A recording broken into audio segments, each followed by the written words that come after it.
I hope both of you have the new textbook, and right now in front of you, you can see the new learning outcome. So as per the new learning outcome, lots of, like some of the topics, not lots, some of the topics from this chapter have been removed. And those topics are within gas exchange, there were certain diseases that used to be taught in detail, like lung cancer. And then with gas exchange, there were some other diseases as well, like emphysema and all in detail. So now they have been removed. Smoking has been removed. Okay. So that brings this chapter to a very small chapter, which actually deals only with the structure and the function of the respiratory system or the gas exchange system, right? So you can see the learning outcome is so brief. Let's look at that. You are expected to describe the structure of the human gas exchange system limited to the lungs, trachea, bronchi, bronchioles, alveoli, and capillary network, and then describe the distribution in the gas exchange system of all these various kinds of epithelium. So this means this is your cellular biology that we will be covering. And then recognize all these different kinds of tissues on photomicrographs and electron micrographs.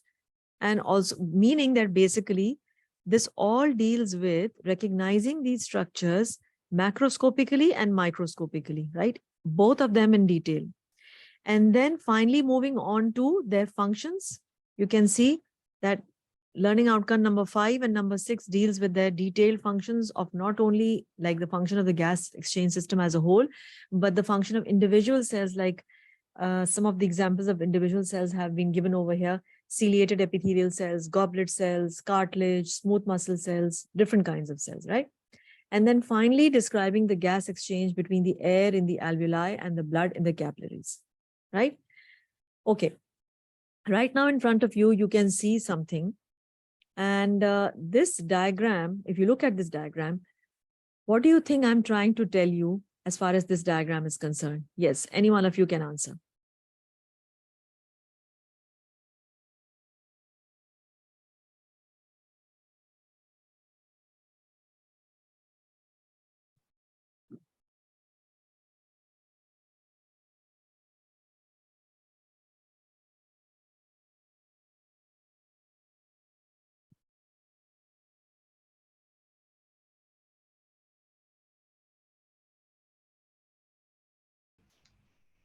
Miss, does SV stand for surface area to volume ratio? Yes, SV stands for surface area to volume ratio.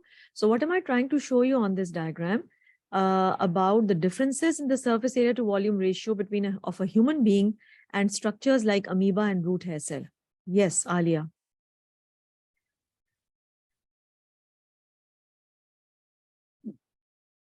These arrows which are going up and down are showing you up means more and down means less. Yes.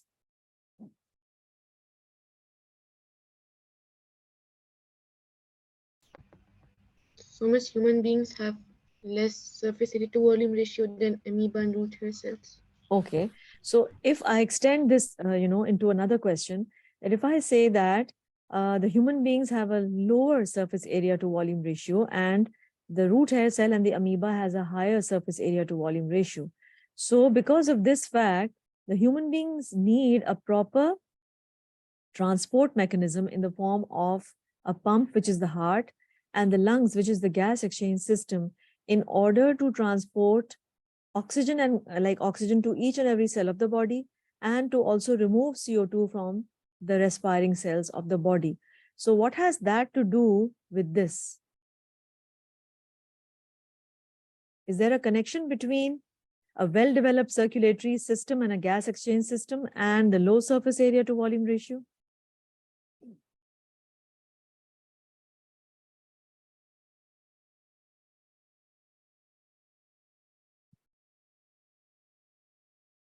Yes, Amna?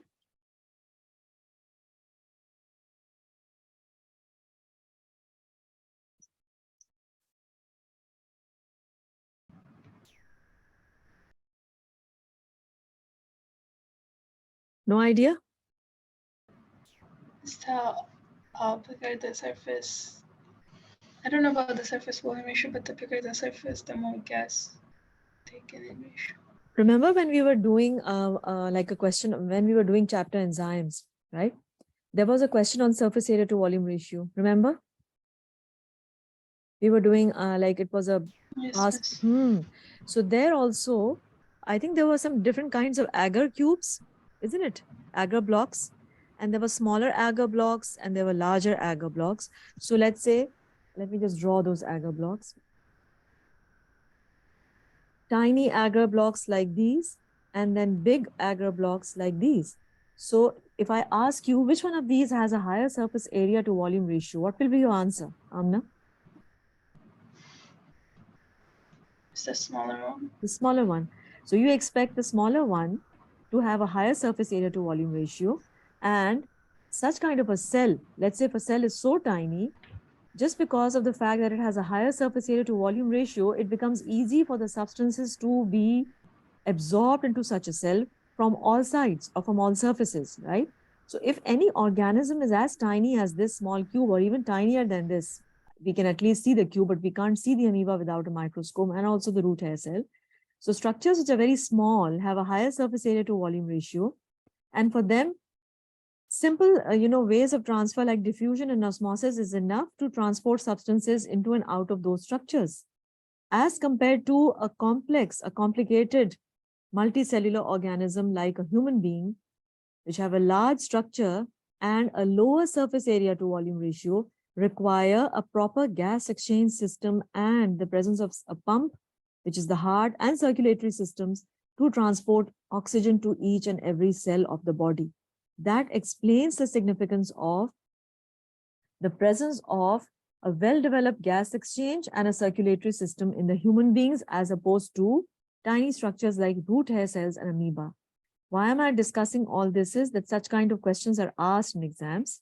Look, inside our body, these two processes, if we just depend on these two processes, that will take a lot of time for these two to transport oxygen to each and every cell of the body. So we require the combined efforts of a cardiovascular and a respiratory system, which is the gas exchange system, to ensure smooth and efficient transfer of oxygen or transport of oxygen throughout the body, right? And our gas exchange system, or the mammalian gas exchange system, has unique characteristics which facilitate the transport of oxygen and the removal of carbon dioxide from the body in a special manner. And those specialities are, for example, we have done cell membrane, right? If we want to discuss about all those factors that might increase the rate of movement of molecules across a cell membrane, what factors could you list down? If I ask you that, what are those factors that control the rate of movement of substances across the cell surface membrane? So what will be your answer? It's the thickness of alveoli. The thickness of the alveoli over here. If I'm not talking about the alveoli, if I'm talking in general, I would say the thickness of the membrane, right? And at the same time, the distance that the molecules have to cross, the diffusion distance, size of the molecules, isn't it? The size of the molecules also, which means that the larger the size of the molecules, the slower the rate of diffusion, and vice versa. The diffusion distance also, the thickness or the thinness of the membrane that the molecules have to cross. What else? Anything else? Yes, Alia?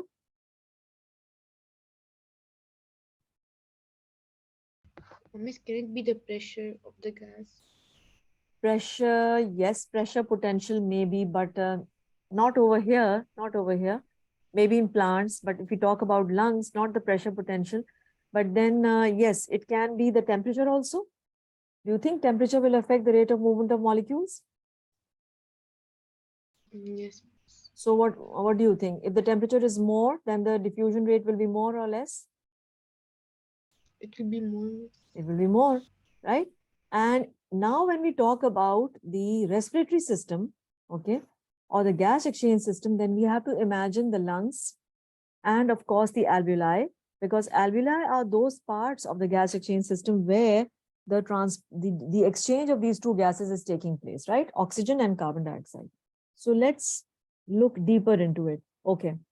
Go through these factors. I think I have discussed all of them.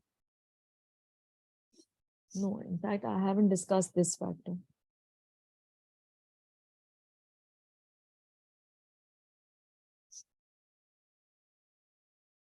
Okay, so the diffusing surface should be 1 cell thick. In other words, the diffusion distance should be less. The lesser the diffusion distance, the faster would be the rate of movement of molecules, which in this case is oxygen and carbon dioxide. Then large surface area to volume ratio. Over here, the large surface area to volume ratio, which we are talking about, is the large surface area to volume ratio of the tiny alveoli, because they are tiny structures and they have a large surface area to volume ratio. That is going to increase the rate of diffusion, right? And third, the medium in which these gases can dissolve. There is a certain medium, which is of course a thin film of moisture or water, that lines the alveoli into which these gases can dissolve. So that also, influences the rate at which the diffusion of these gases can happen. We will be doing the details of this. Let me just show you a diagram. Yes. Right in front of you, you can see the various parts of the respiratory system. Let me start from the beginning. I think some of them you've already covered in your IGCSE. So in fact, you can tell me what they are. Yes. What is the name of this tube? Yes, Alia.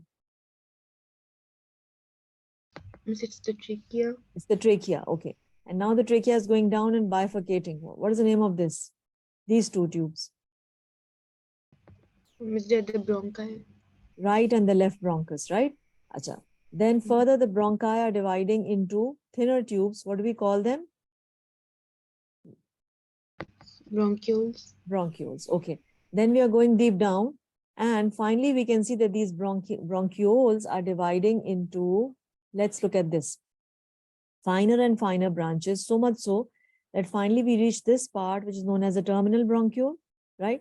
And then after the terminal bronchiole, we have this bronchiole, which you can see I have highlighted. I'm right now putting my highlighter over it. This is the respiratory bronchiole. And then finally, after the respiratory bronchiole, we have these grape-like clusters or sacs known as alveoli.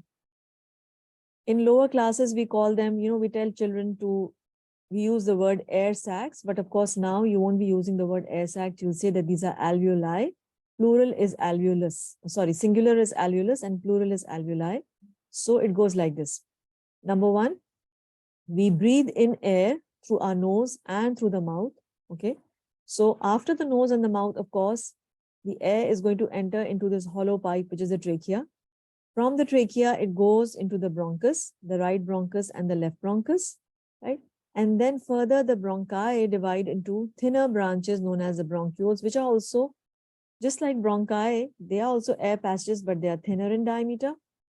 So much so that the final part, which is the terminal bronchiole, can be seen over here. Terminal bronchiole ends up into the respiratory bronchiole, and the respiratory bronchiole will finally end in this grape-like structure, which is known as the alveolus. And we have lots of these alveoli.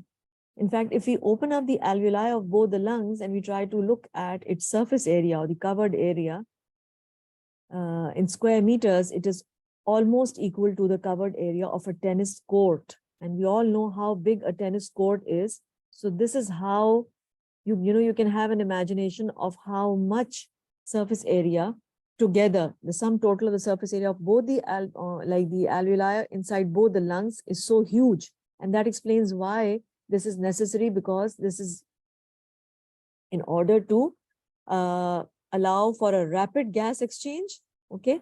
And so that finally, when the gas exchange takes place, the oxygen can be supplied to each and every cell of your body.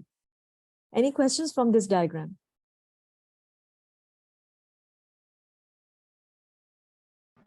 No, miss.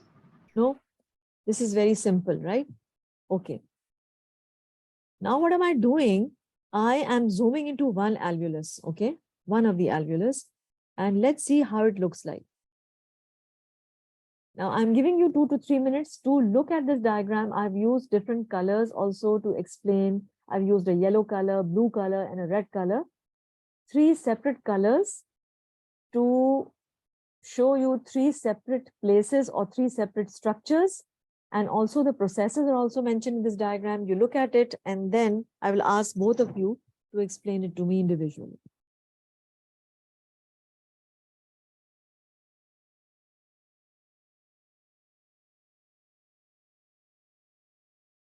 Okay. So now what is this thing which is colored in red in the diagram? Miss endothelial, capillary endothelial cells. Capillary endothelial cells. Okay. Does it look like a blood vessel to you? Yes, miss. What is the proof in this diagram that it's a blood vessel and it's not like an airway tube?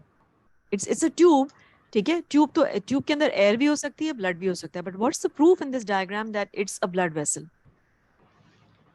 Miss, in the diagram it's shown that there are some circular structures through which indicates that they have oxygen and carbon dioxide, which clearly means that these are red blood cells, and red blood cells are present in blood vessels. So it's a Okay, blood vessel. good.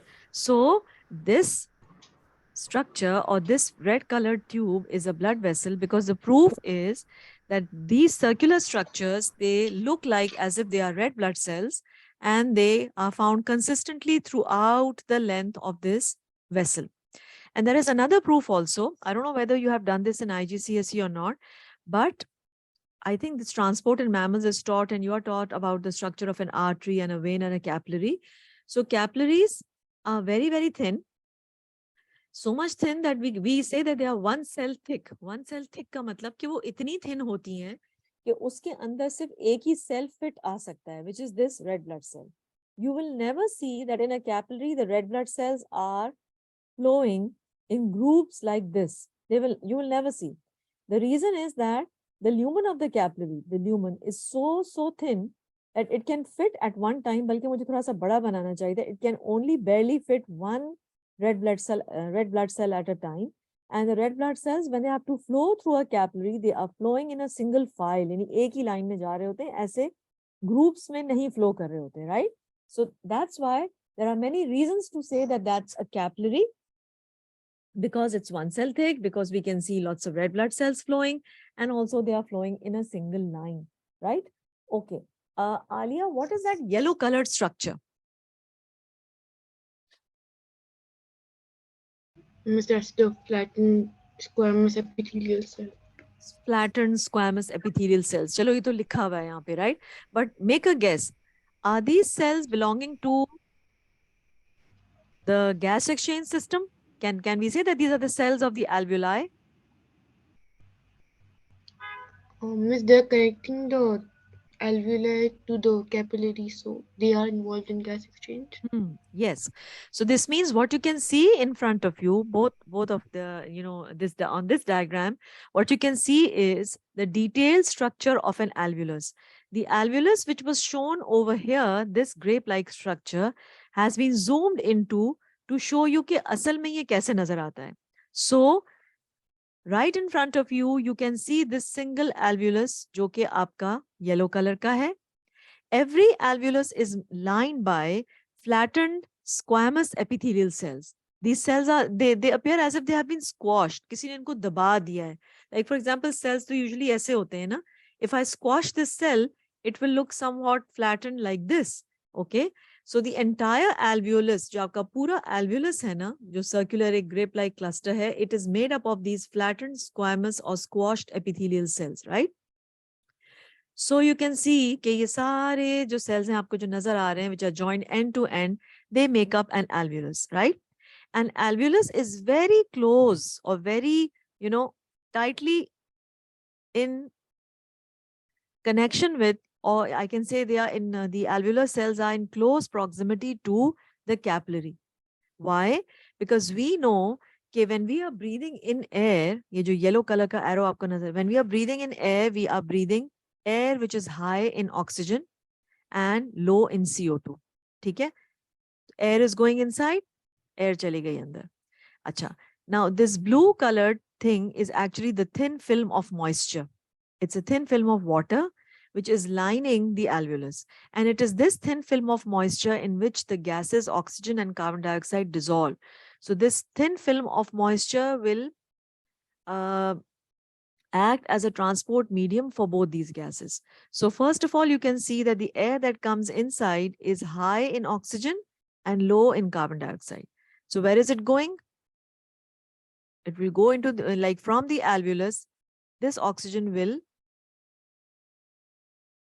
go to the blood, okay? And then carbon dioxide from the blood will go back into the alveolus. And finally, we are going to exhale this carbon dioxide. So air which is rich in oxygen is coming inside, gets dissolved in this thin film of moisture. From there, it is carried, it passes through the alveolar epithelial cell, and then from there into the red blood cell, because the red blood cells over here, they have a lack of oxygen. They need oxygen. So the oxygen will move here through diffusion. Acha. But at the same time, here there's lots of CO2. So CO2 will move down its concentration gradient from the red blood cell into the alveolus. And from the alveolus, this CO2 will be exhaled out into the exhaled air. So this diagram shows you how the two-way exchange of these two gases is going to take place, which is facilitated by many, many factors. Number one, by the dense capillary network that surrounds the alveoli all the time. Capillaries, not only there are lots of capillaries, but every capillary is very thin. It is one cell thick, okay, which sort of minimizes the diffusion distance for these gases, okay. And second thing is that your alveolar epithelium is also made up of these flattened, squashed squamous epithelial cells. They are also extremely thin, so this further minimizes the diffusion distance. There is a gradient of gases, which is oxygen and carbon dioxide both. This gradient is maintained by the continuous breathing, continuous ventilation that is happening, and also the continuous flow of the blood.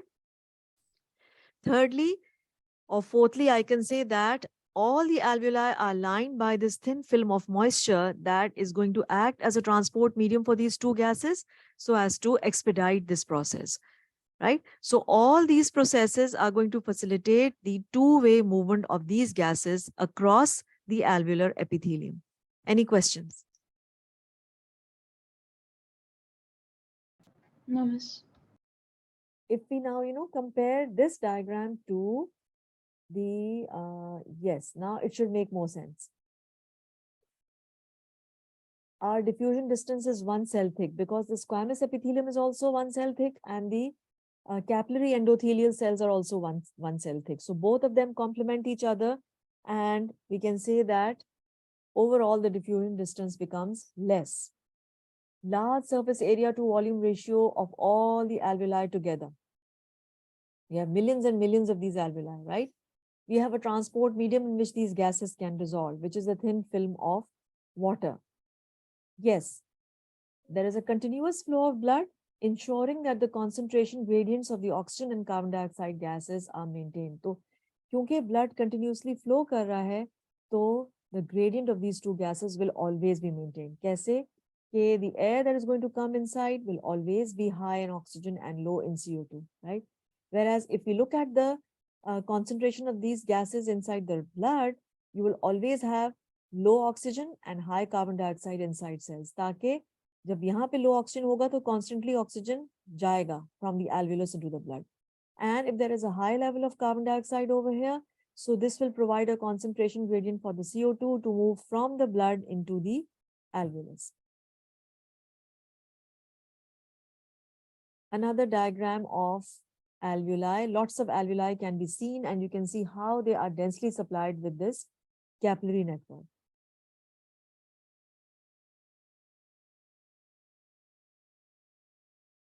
I think we've covered all these.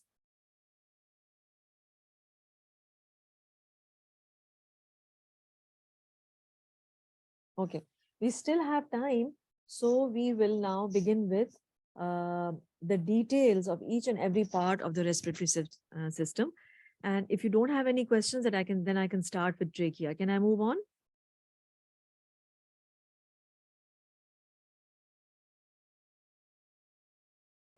Yes, miss. Okay. Okay, so trachea.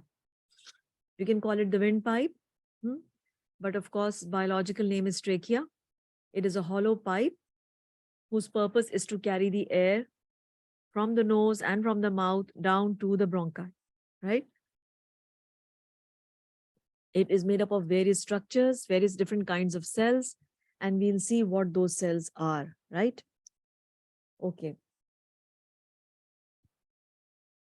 Just like any other organ of the body, the trachea is lined by its unique epithelial cells. You will have to memorize these difficult words. That's the sad part. That trachea is lined by pseudo-stratified columnar epithelial cells. I'll show you how they look like. All these cells have got cilia, which means they are ciliated.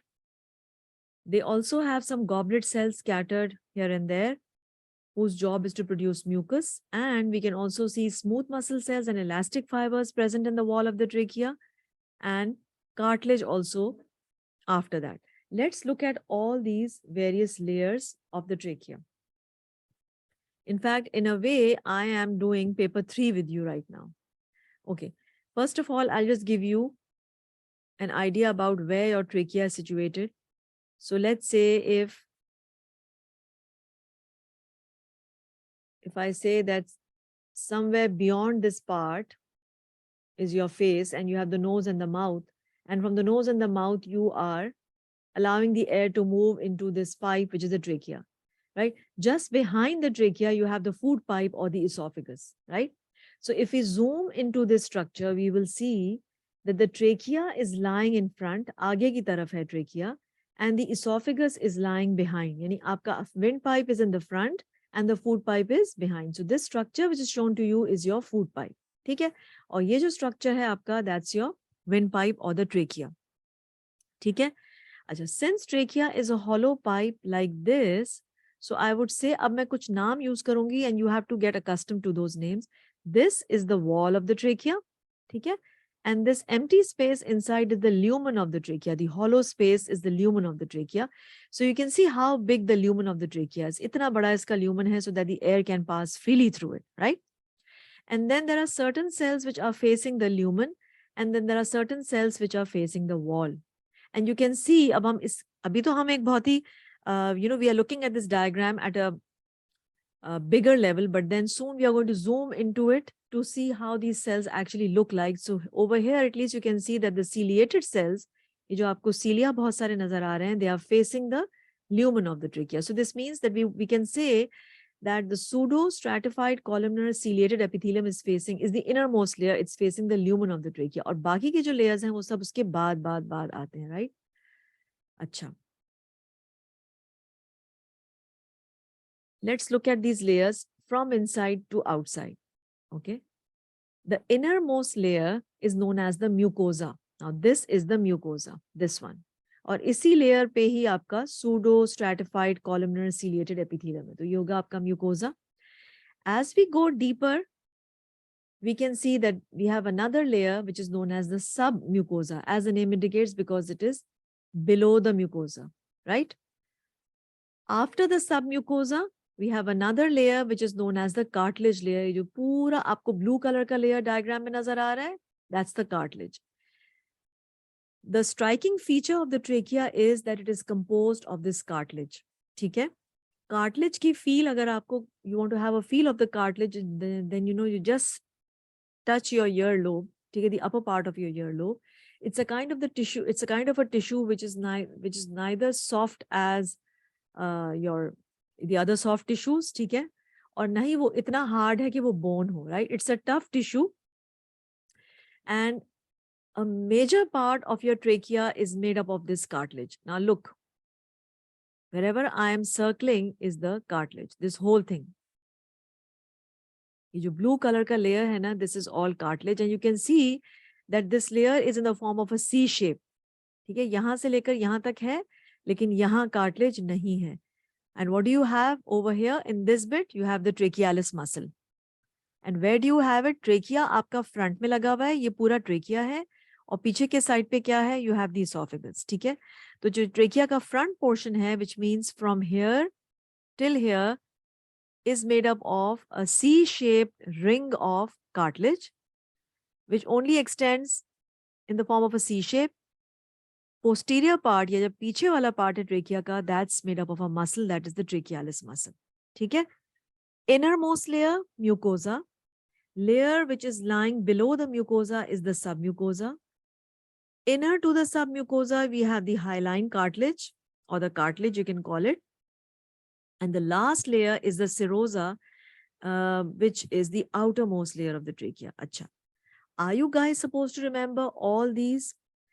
I would say that for exams, it's enough for you to remember that trachea is composed of mucosa, in which you find the pseudo-stratified columnar ciliated epithelium. Beneath the mucosa, the trachea has the submucosa, and inside submucosa, you have smooth muscle cells, elastic fibers, and blood vessels. Itna pata hona chahiye ab. Aur uske baad, below the submucosa is a thick layer of hyaline cartilage, which is in the form of a C shape.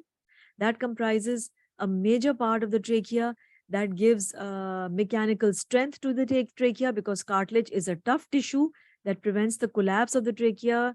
We would never want our trachea to be collapsed, because that's the pipe that should always remain open and hollow to allow the free flow of air, right? And then the last layer is a serosa. Serosa ke bare mein itna zyada exam mein nahi aata. Neither do the examiners asked about this layer, maybe to label it or to name the function. Zyadatar jo questions aate hain, they are asked about mucosa, submucosa, and the cartilage layer. This is the front face of the trachea. That's why the word anterior has been written over here. And this is the back part of the trachea. This is the posterior part, piche ka part. Anterior means jo aage ko face karta hai. Yes, any questions?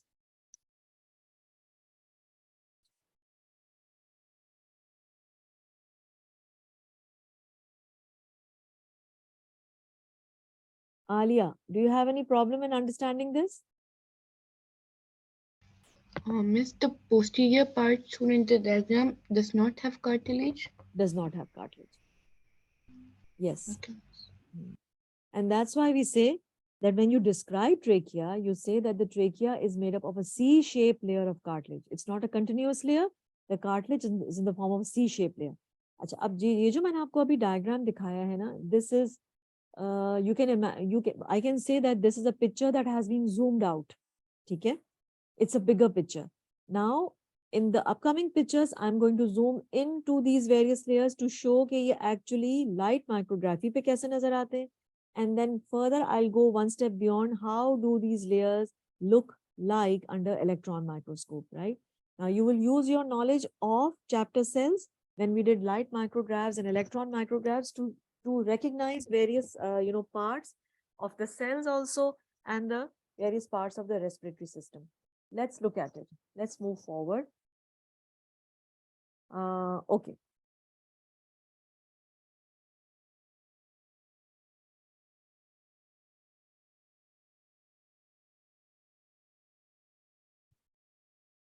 The layer that you can see over here in this diagram is the mucosa and the submucosa.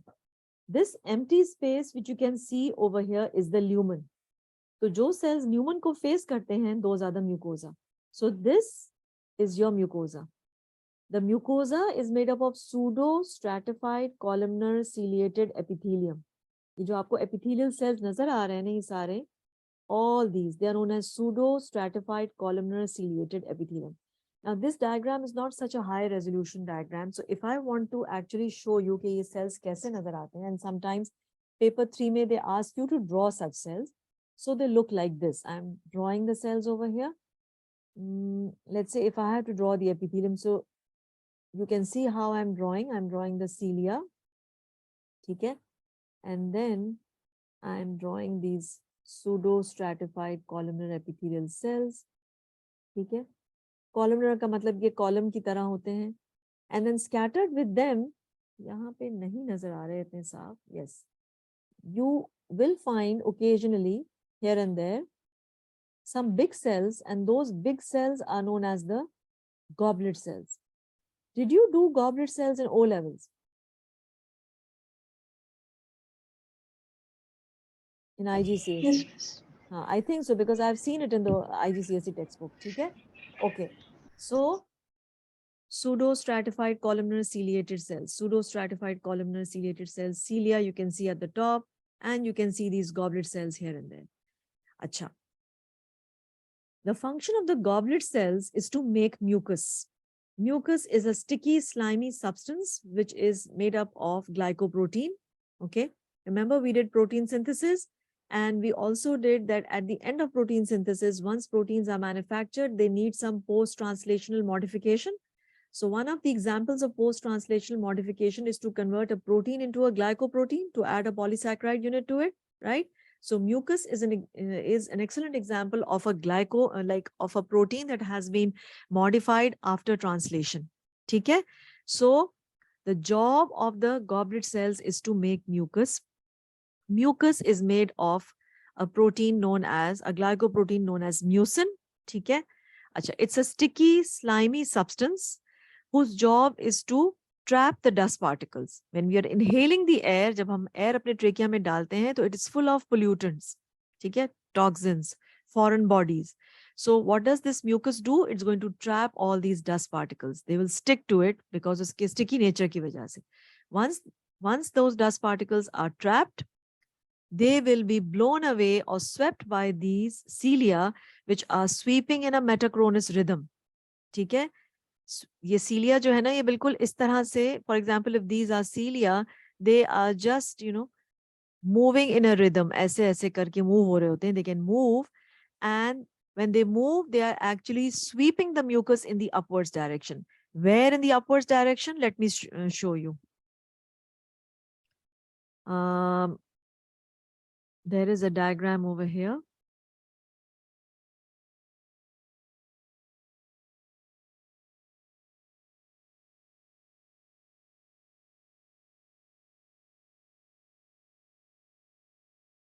Okay, just imagine we are in the trachea right now. Okay, this yellow colored pipe that you can see in front of you is the trachea. अगर हम इसके अंदर बिल्कुल जाते हैं and we look at the cells which are lining or which are facing the lumen, we can see that those are the ciliated cells. ठीक है, अगर मैं यहाँ पे बहुत सारे cilia बना दूँ, right? Now you have inhaled air and the air is full of dust particles. ठीक है? Now the goblet cells over here will produce mucus. Mucus is going to, since it's sticky, so it's it's a sticky substance, moist substance, so it's going to trap these dust particles, and these dust particles, trapped ones, will be swept away in which direction? In the upward direction, like this. ये cilia in trap particles को upward direction में sweep करेंगे. Where? We know that behind the trachea, we have the esophagus. पीछे क्या है? Food pipe है, esophagus है. So these trapped dust particles will be swept in the upward direction by the cilia, where into the esophagus, and we will be then swallowing these dust particles in our food pipe together with our saliva. And where will they actually go? They will go to the stomach, and the stomach acid will destroy these bacteria, right? So going back to the structure of the trachea, the structure of the cells that line the inner part of the trachea is that they are lined by pseudo-stratified columnar ciliated epithelium. If I zoom into the structure of the pseudo-stratified columnar epithelium, I can see that scattered here and there, it is made up of these goblet cells. The goblet cells make mucus. They synthesize mucus, which is a sticky substance that sticks to dirt particles.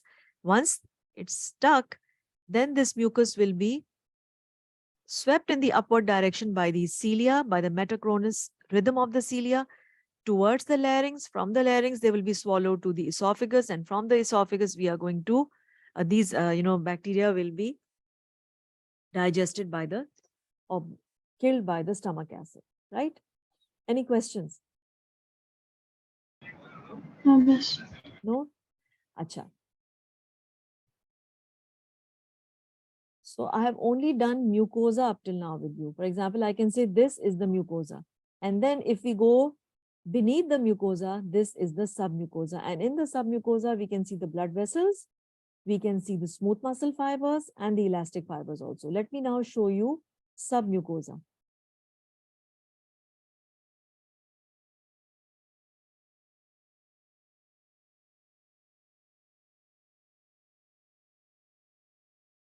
There you go.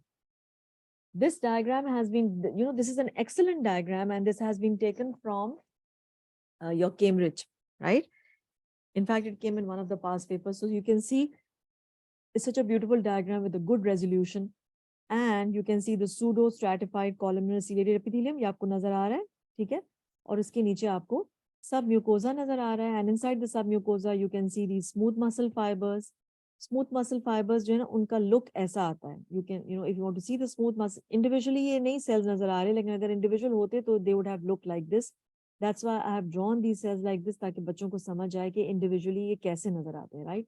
I don't know whether you get even a better diagram like this in your final exams. लेकिन अगर आपको इतना high resolution diagram नहीं भी मिल रहा, तो अगर ऐसे cells, if they are grouped together ना, the kind of the look that they give is कि ऐसे लगता है जैसे बहुत सारे fibrous structures हैं, right? So see, this is your mucosa and this is your submucosa. The submucosa has smooth muscle fibers, elastic fibers भी होते हैं. It is very difficult to distinguish between smooth muscle fibers and elastic fibers. तो आपसे examiner बहुत से बहुत ये पूछेगा कि what is this? So even if you label smooth muscle fibers and elastic fibers, he will take it as correct. अच्छा, सब mucosa के नीचे you can see ये वाला जो layer है ना, जो उस वाले diagram में blue color का नजर आ रहा था, this is the cartilage layer, right? Okay, cartilage दूर से पहचाना जाता है, उसके cells they look like this. It looks as if these are spaces, and in spaces के अंदर ये cells हैं, right? This is a very typical look of the cartilage cells. I can show you some more diagrams also, and this is one of the very important tissue that is found in the trachea. It gives mechanical strength and support to the trachea, prevents its collapse, right? Acha. Let me just tell you something about the goblet cells. Acha. On this diagram, you can see that I have drawn pseudo-stratified columnar ciliated epithelial cells in pink and the goblet cell in blue, okay? And then I have written that a goblet cell is a secretory cell. Acha. If a goblet cell is a secretory cell, Amna, you tell me, which organelles would you expect to be found inside the goblet cells as compared to any other random cell of the epithelium? Think about the organelles. And if I say goblet cell is a secretory cell, yes.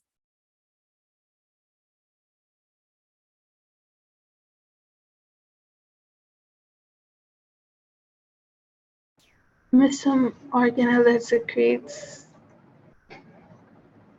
Secretion. Organelle that secretes what? mucus. Okay. I think my question was vague. Now let me just draw a big goblet cell over here. Okay.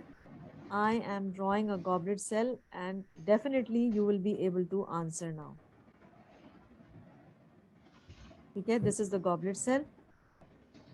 Nucleus. Okay. The job of the goblet cell is to make mucus, and the chemical composition of mucus is that it's a glycoprotein. Now the clue is glycoprotein. And now you tell me which organelles would you find inside a goblet cell? Maybe in a larger number as compared to the other cells of your body. Yes. Miss what protein? Protein. I'm asking you about an organelle. And make a connection of that organelle. Miss ribos. Very good. Yes. Correct. Ribosomes. Ribosomes. Okay, I'm drawing ribosomes. Fine. Any other organelle? Miss Think of, endoplasmic reticulum. okay, endoplasmic reticulum. So this means, okay, I'm drawing the endoplasmic reticulum and I'm extending it from the nucleus, and of course I am showing you the rough endoplasmic reticulum, ribosomes here and there, ribosomes freely floating in the cytoplasm. Anything else that the cell needs to have? Come on, it's making a protein. Don't you think it needs to process the protein? To pack the proteins into It's respective. Golgi, artist. Yes, Golgi. So it needs Golgi. Fine. It needs Golgi, a stack of flattened spaces.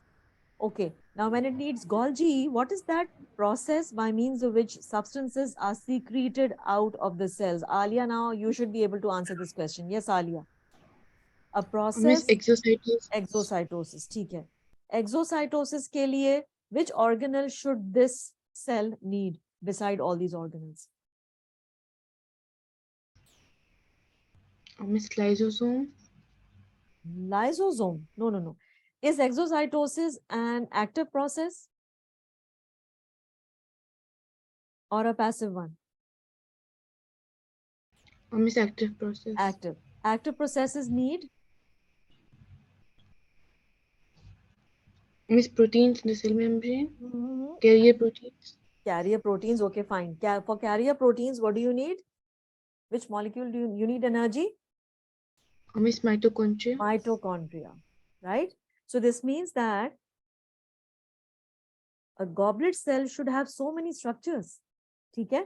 So I'm just concluding. This is my concluding remark for today's lesson, that the most favorite question which is asked by the examiner from this chapter is that the question is basically looks like a question on goblet cell, but they try to bring in lots of concepts that have been taught to you already. Like, from this, I can ask you lots of questions on cell signaling, on how exocytosis is happening, cell membrane structure, carrier proteins, blah, blah, blah.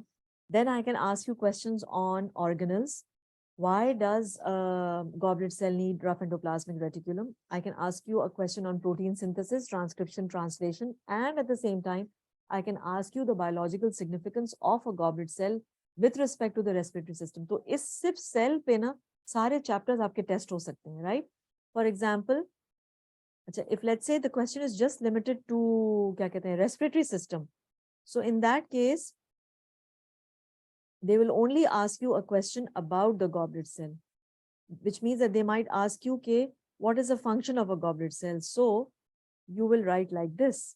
अगर सिर्फ goblet cell का function पूछा है, ठीक है? So a goblet cell's job is to secrete, make, produce, release mucus. See, the examiner is giving you so many options. And what have I written over here? A big cross on the word create and a big cross on the word excrete. Don't use these wrong terminologies. Okay? You can write the word secrete, make, synthesize, produce, release, mucus. And that's why they've underlined the word mucus, that without this word or without this keyword, your answer will not be credited.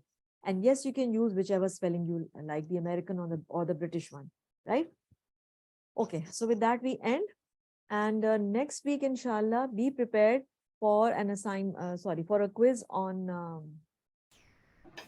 mitosis. So please start revising.